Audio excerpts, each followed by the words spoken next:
Friends, welcome back to my channel universe of answer stories. तो चलिए शुरू करते हैं हमारे स्टोरी माय कनिंग ओमेगा के नेक्स्ट पार्ट को। इस पार्ट का शुरुआत में हमें लान हाउस का सीन दिखाया जाता है, जहां पर जब लान सिचन के साथ साथ जियानचन जाकर पहुंचता है तभी हमें दिखाते हैं रानी लान को, यानी कि लानी को, जो कि गुस्से में उन लोगों की ओर घूरते हुए कहते हैं, तुम लोगों का हिम्मत कैसे हुआ?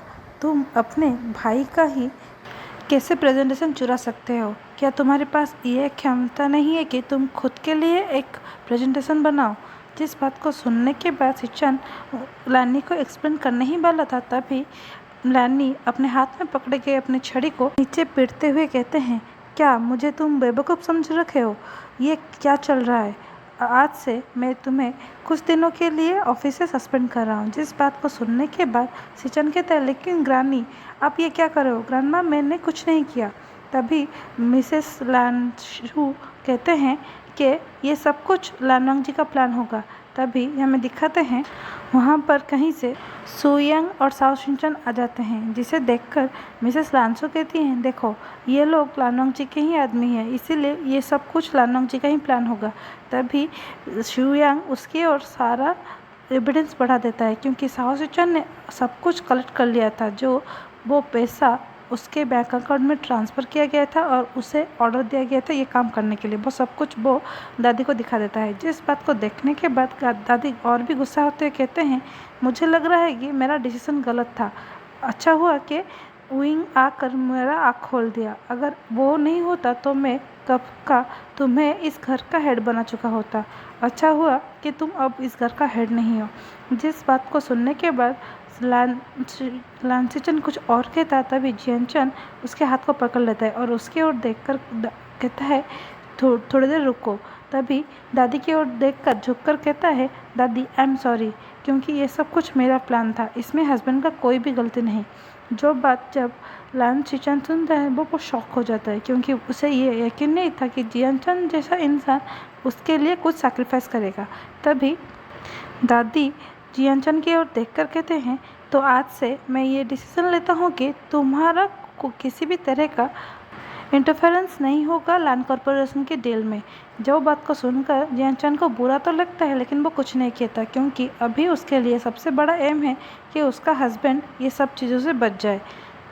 ऐसा कहने के बाद मिसेस लानी वहाँ से चले जाते हैं और उसके बाद सुयंग एंड साओ शिनचन भी अपने अपने घर चले जाते हैं। इसके बाद हमें दूसरी तरफ हमारे प्यारे वांगशन को दिखाया जाता है, जो अपने कार में कंट्रोल खोते ही जा रहे थे, क्योंकि धीरे धीरे विंग का जो लोटस वाला स्मेल था वो पूरे कार में फैल चुका था, और जो हमारे वांग जी को बहुत ही ज़्यादा ट्रिगर करा था, क्योंकि वो उसे प्यार तो करता ना। तभी हमें दिखाता है उन लोगों का कार एक जगह पर जाकर रुक जाता है, और तभी उनका ड्राइवर जाकर विंडो पर नॉक करते हुए कहता है, सर लोग फार्म हाउस पर पहुंच चुके हैं। जिस बात को सुनने के बाद वांग जी थोड़े जोर के आवाज़ में कहता है, तो इस कार को छोड़कर यहाँ से चले जाओ। जिस बात को सुनने के बाद वो ड्राइवर वहाँ से चला जाता है। इसके बाद हमें दिखाया जाता है हमारा वांग जी विंग को अपनी गोद में बहुत ही एलिगेंट तरीके से पकड़कर कार से निकल आता है। अपने पैरों में खड़े होने की कोशिश करता है, क्योंकि पिछले कुछ दिनों से जो एक्यूप्रेशर चल रहा था उसके चलते उसके पैरों में उतना तो स्ट्रेंथ आ चुका था कि वो धीरे धीरे चाहे तो चल सकता है, लेकिन वो अभी ये दुनिया को नहीं बताना चाह रहा था, इसलिए वो अभी भी व्हीलचेयर इस्तेमाल कर रहा था। और जिस चीज़ में हमारा विंग भी कुछ नहीं कहता, क्योंकि उसे ये सही लगता है, क्योंकि अगर ऐसा रहा तो वो उसके गद्दारों को, यानी कि वांग जी के सारे गद्दारों को पकड़ सकते हैं। तभी हमें दिखाया जाता है वांग जी विंग को अपनी गोद में लेकर जब अपने घर की ओर जा रहा था, तब फार्म हाउस की ओर जा रहा था, तभी हमें दिखाते हैं विंग धीरे धीरे से अपने कपड़े खोलने के साथ साथ वांग जी के भी शर्ट का बटन खोलने लगता है। जिस चीज़ को जब वांग जी एहसास करता है तो वो गुस्से में विंग की ओर देखकर कहता है, बिहेव, ये मत भूलो अभी हम बाहर में, अगर तुम चाहते हो कि तुम्हारे अल्फा को कोई और देखे तो ठीक है। जिस बात को जब वहीं सुनता है तो वो अपने हाथों के एक्शन को रोक देता है और वो धीरे से मुंह फुलाते हुए वांग जी के गले में अपने सर को छुपा लेता है। जिस चीज़ को जब वांग जी एहसास करता है तब वो मुस्कुरा देता है। तभी हमें दिखाया जाता है हमारे वांग जी के एक भरोसेमंद केयरटेकर, जो कि मिस्टर शिया है, जो उनके मॉम के द्वारा अपॉइंट किया गए थे और वो बचपन से ही वांगजी के साथ थे, जो हमारे वांगजी के लिए एक डैड अंकल की तरह है। अभी वो जब देखते हैं कि वांगजी अपने पैरों के बल खड़ा हुआ है, तभी वो बहुत ही ज़्यादा खुश हो जाते हैं। वो खुशी होकर जब उनकी ओर आ रहे थे, तभी वांगजी आंखों के इशारों में उन्हें वहाँ पर रोक देता है, क्योंकि वो नहीं चाहता अगर वो बेटा भी हो तो वो उसके ओमेगा के स्मेल को ऐसा महसूस करे। तब जिसे जब हमारे मिस्टर शिया को एहसास होता है तो वो रुक जाते हैं और मुस्कुराते हुए उन दोनों की ओर देखने लगते हैं। वो एक फादर की तरह थे वांगजी के लिए, और वो जब हमारे वांगशियन को एक साथ देखते हैं तो बहुत ही ज़्यादा खुश हो जाते हैं। इसके बाद हमें दिखाते हैं वांगजी सभी लोगों की ओर देखकर कहता है, किसी के अगर बाहर पता चला मेरा पैर ठीक हो चुका है तो उस दिन तुम लोगों का आखिर दिन होगा। जिस बात को जब सभी लोग सुनते हैं तो वो घबरा जाते हैं और वो अपने सर को झुकाते हैं, वहाँ से चले जाते हैं और कहते हैं ऐसा कभी नहीं होगा।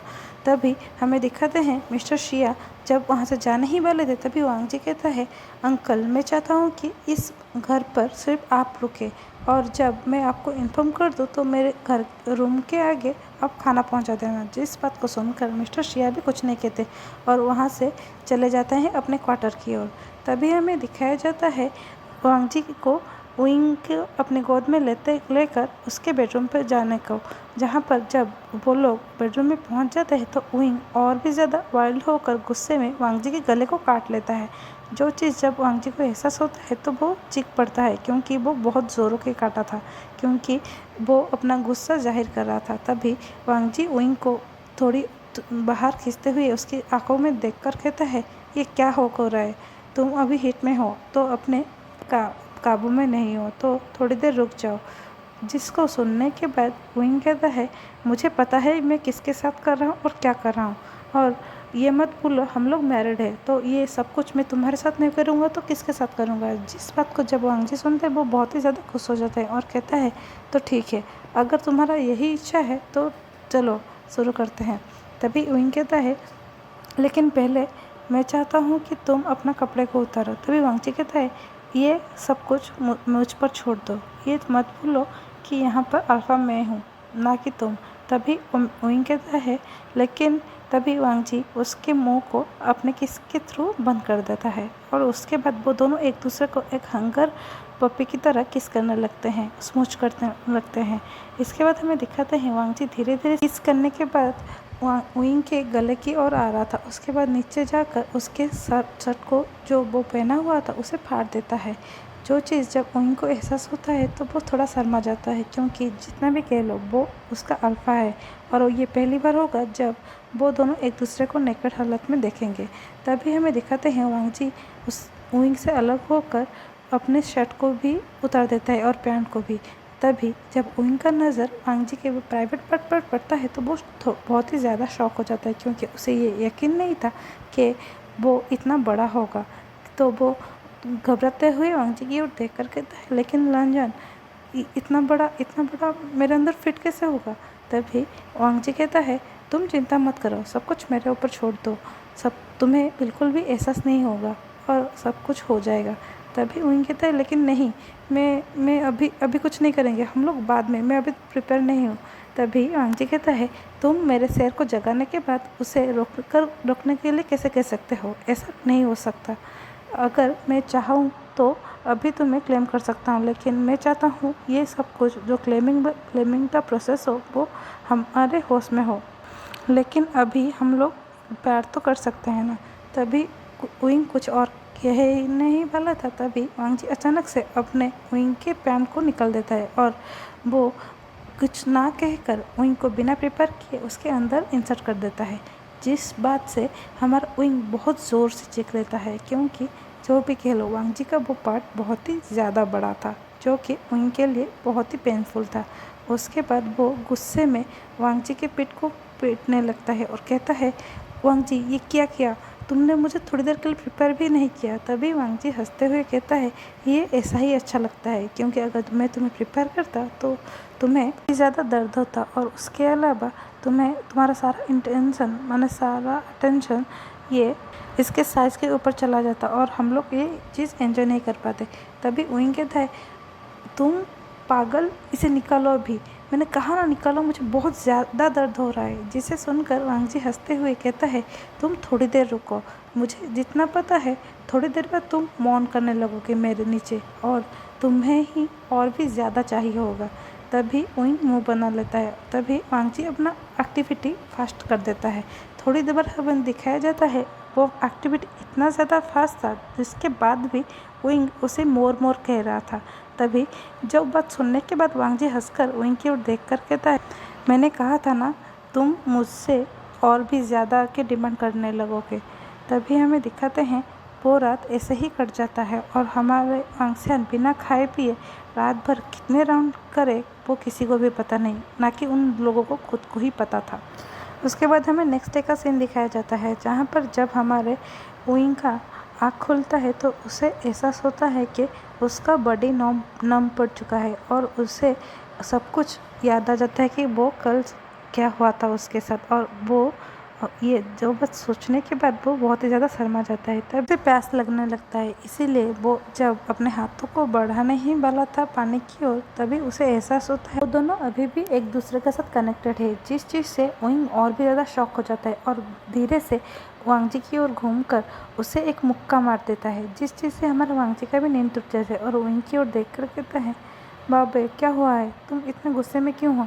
तभी उइंग गुस्से में कहता है, तुमने मेरा फ़ायदा उठाया है, ये क्या है, अभी तक तुम हार्ड हो, ये कैसे हो सकता है, तुम बहुत ही ज़्यादा हार्डनी पर्सन हो। इससे तो अच्छा था कि मैं तुम्हारा पेट ठीक नहीं करता और तुम हमेशा की तरह वैसे ही होते। तभी वांग जी हंसकर कहता है, लेकिन वो कौन था जो कल रात ही मोर मोर मांग रहा था। जो बात सुनने के बाद उइंग शर्मा जाता है और वो अपने फर्स को वांग जी की छाती में छुपा लेता है। तभी हमें दिखा जाता है वांग जी धीरे से उसको प्राइवेट पार्ट को उइंग से अलग करता है और वो धीरे से नीचे झुककर उइंग के माथे पर एक किस करता है और उसे गुड मॉर्निंग विश करता है। जिसके बाद उइंग कहता है, इसमें गुड क्या है, वो तो सब कुछ तुम्हारे गुड है। जिसे सुनकर वांग जी हंसकर कहता है, ये मत भूलो कल रात तुमने भी जन्नत का सैर किया है। जिस बात को सुनकर उइंग कहता है, तुम्हें किसने कहा मैंने जन्नत का सैर किया है या हेल का। तभी वांग जी हंसकर कहता है, वो तुम्हारा मौन कह रहा था, तुम्हारे मुँह से कहने की क्या ज़रूरत। तभी उइंग मुंह बनाते हुए कहता है, वो बात छोड़ो, मुझे अभी नहाना है क्योंकि मुझे बहुत ही ज़्यादा स्टिकी महसूस हो रहा है। तभी हमें दिखाते हैं वांग जी धीरे से उइंग को नीचे झुक कर वो उसे अपने गोद में उठा लेता है और जाकर वो दोनों ही एक दूसरे के साथ एक बार और अपने बाथटब में इंटीमेट होते हैं। तभी हमें थोड़ी देर बाद दिखाया जाता है वांग जी ने जब उइंग को ड्राई करने के बाद बाहर आया तो दिखाया जाता है उइंग बहुत ही ज़्यादा थक गया था, क्योंकि वो रात भर एक दूसरे के साथ एक्टिविटी करने के बावजूद आज सुबह जो वो बाथरूम में किए उसके लिए वो बहुत ही ज़्यादा एग्जॉस्टेड हो गया था। तभी वो वांग जी की ओर देख कर कहता है, जी क्या मैं तुमसे एक बात पूछ सकता हूँ। जिसे सुनकर वांग जी कहता है, हाँ मुझे पूछ सकते हो, क्या पूछना चाह रहे हो। तभी उइंग कहता है, लेकिन हम लोगों को ये शादी कॉन्ट्रैक्ट वाला था ना। तभी वांग जी कहता है, वो तुम्हारे लिए कॉन्ट्रैक्ट था, मेरे लिए नहीं, क्योंकि तुम्हें ये शायद पता नहीं होगा कि लान एक बार शादी करते हैं। वो तो मेरे डैड का बात वो अलग है, क्योंकि मेरे मॉम का अगर डेथ नहीं हुआ होता तो वो दूसरे शादी नहीं करते। जिसे सुनकर उइंग मुँह बनाते हुए कहता है, इसका मतलब अगर मेरा किसी बात के चलते डेथ हो गया तो तुम एक नया शादी करके ओमेगा ले आओगे। जो बात सुनकर वांग जी गुस्से में उइंग की ओर देखकर कहता है, ये फालतू की बातें करना बंद करो, क्योंकि मैं बिल्कुल नहीं चाहता मॉम की तरह मैं तुम्हें भी खो दूँ। तुम मॉम के बाद तुम मेरे लाइफ के एक प्रेशियस इंसान हो जिसे मैं अभी खोना नहीं चाहता। जो बात सुनकर हमारा उइंग बहुत ही ज़्यादा खुश हो जाता है वो और वांग जी को हक कर लेता है।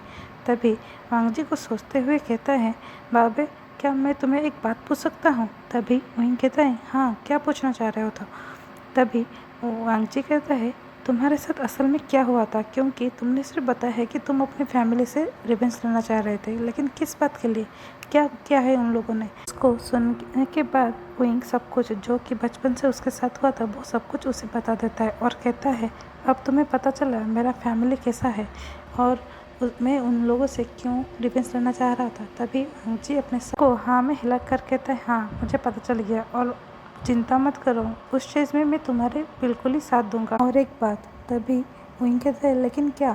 तभी वांगजी कहता है और अभी मॉम कहाँ पर है। तभी विंग कहता है मैंने अपने असिस्टेंट को बुलाकर उन्हें मेरे हॉस्पिटल जो कि चनचिन में है वहाँ पर भेज दिया है और वो अभी अच्छे हैं।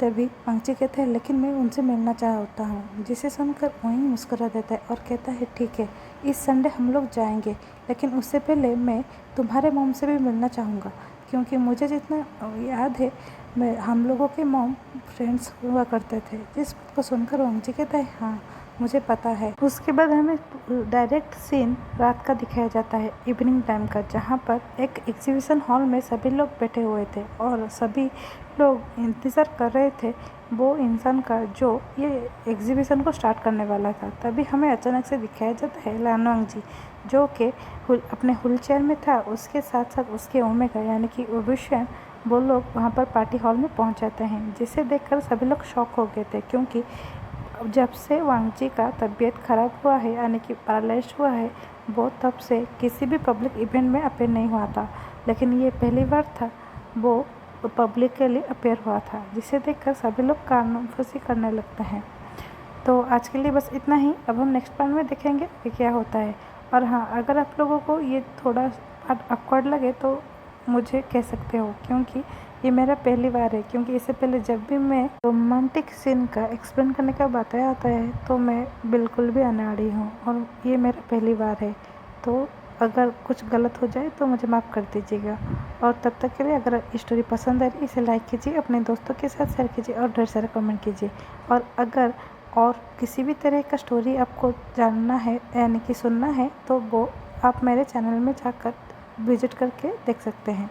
तब तक के लिए अगर आप इस चैनल में नए हैं तो इसे सब्सक्राइब करना मत भूलिए।